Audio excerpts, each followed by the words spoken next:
Hello recruits and welcome to Unit 202, the Network Geckos. And this is where it really starts to get fun because this is where we start to hack. This is where we start to find ways onto different networks and start to look around their internal networks and see what is to see.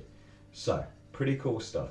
But we're going to start with some basics. We need to know about networks, subnets, we need to know about IP addresses, we need to know about ports, we need to know about services. We need to know about some very useful tools like Nmap and indeed the service SSH. So let's get to it. We're going to be splitting this into maybe 2 or 3 different videos because there's lots of ground to cover and we want to take it in bite-sized chunks. So first of all, let's have a look at this. This is a network map, recruits. Let me explain. We can imagine this is an office. So this is a small office building and we've got computers. So here, right here, this box is a computer.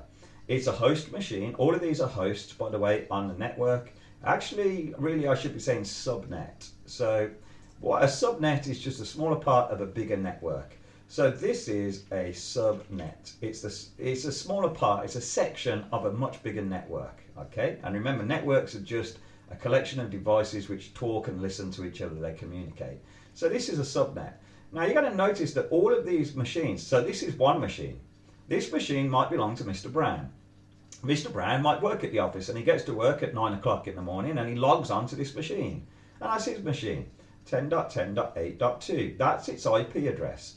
That's the address it has on the subnet. Then here, that belongs to Mr. Brown and that's his client machine.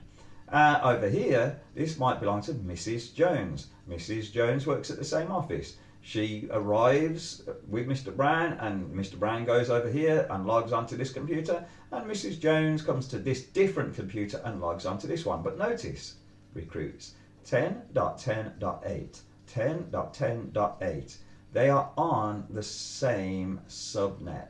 So here, this subnet we're looking at is 10.10.8. That's the subnet. That's the network part of the IP address in this particular subnet. Got to notice here we've got another machine, 10.10.8.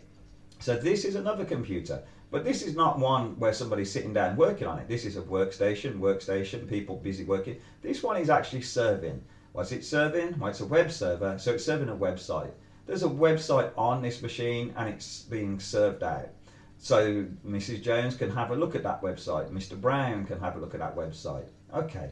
But notice it's on the same subnet, it's on the same network address, and that's why they can see it, because they're on the same network. Now notice we're going through a gateway, and this is the network gateway. Usually, not always, but often it's a router. Think about your home network, recruits. You'll have a home router, and all of your devices, tablets, machines, phones, etc. are connected onto the same network using a router. So this is 10.10.8, so it's the same network, and then it's got .1. Now .1 does not have to be the router, but it usually is. Frequently .1 will be given, that IP address will be given to the gateway. Okay, then over here we've got this different machine, again still on the same network, still on the same subnet, 10.10.8, and this one has got 254.254, and this is a file server. So this has got lots of interesting, useful files. Everybody in the office needs them. So Mr. Brown needs these files sometimes. Mrs. Jones sometimes needs these files. And instead of having all the files on this machine and all the files on this machine using all of their memory, what the organisation, the company has decided to do is put them all onto one machine here, which is a file server, and then connect it onto this subnet. So then these files can be accessed by people who have the access to do so. Now you're going to notice ports. So port 21 on this machine is open. You could think of a port 80 on this machine is open, port 22 is open on this one, and no ports are open on this one. You can imagine ports are like doors. So you can imagine it's a door into the computer. So this computer here, you can imagine, has got loads of doors into it and out of it. And you could imagine a block of flats, I suppose. And in the block of flats are lots and lots of flats. And each one has got a door, right? So this is door 22. And that's got a family behind it. So you can get into that into that flat in that building. You can say, okay, if I go to room 22, I can access into room 22. So this machine has got port 22 open, and that means people who have got the right credentials, people have the authority to do so, can access this machine. And we're going to talk more about Secure Shell shortly. Now this one has got no ports open. This one has got port 80 open, and port 80 is used for websites. And that's why Mrs. Jones and Mr. Brown can see the website. If port 80 is closed, well, they can't see the website. Even though the website's there, the code is on this machine, if that port is not open, then they won't be able to see it. So having this door open into this computer is important so that people can access the website running on it. Same here. It may have the most interesting, most important files in the universe on it. But if there's not a way to get onto it, if there's not a way to access those files, then it's pointless. And this is using port 21. Port 21 is open, and that means Mrs. Jones can use a service called FTP running on port 21 to grab those files from there and get what she needs. And Mr. Brown can also use FTP service, which is running on port 21. If port 21 closes, if FTP closes, they can no longer access the important files. So the ports are doorways into and out of computer systems.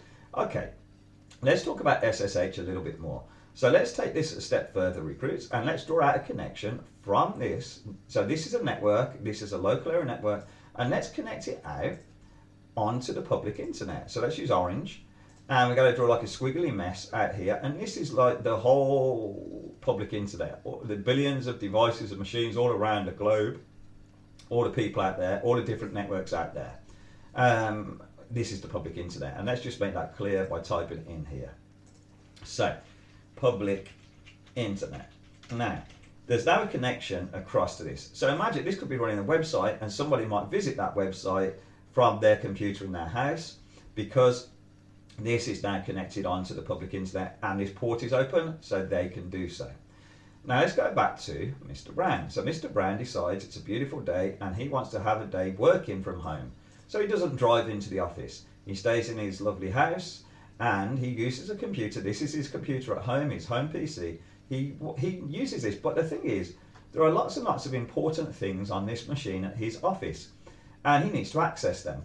Well, he does so using port 22, and port 22 is used for this Secure Shell. This is a service, recruits. The service Secure Shell lets people connect onto machines from far away, from remote locations. So Mr. Jones can now try to get onto his machine here using port 22, using SSH. Of course, that brings security considerations. What's to stop anyone else from accessing his machine and seeing all of his important and confidential stuff? Well, SSH has got security mechanisms in place. Sometimes keys are used, frequently they are, but sometimes also username and password is used. And that's what Mr. Brown has got set up here. So when he tries to connect to his machine using SSH, it will say, what's your username and what's the password?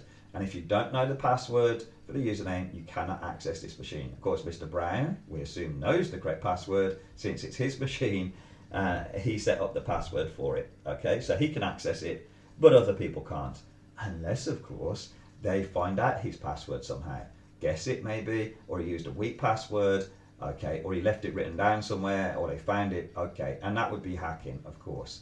Essentially, hacking would be somebody who's not Mr. Brown, somebody who has no right to get onto this machine, somehow finding his password maybe, and then from their machine. So let's draw it in. Why not? Let's draw in the evil machine, the hacker machine, and we can do it as a maybe as an orange color there. That's okay. Maybe we can just do it as a different shape like that to show that it's evil.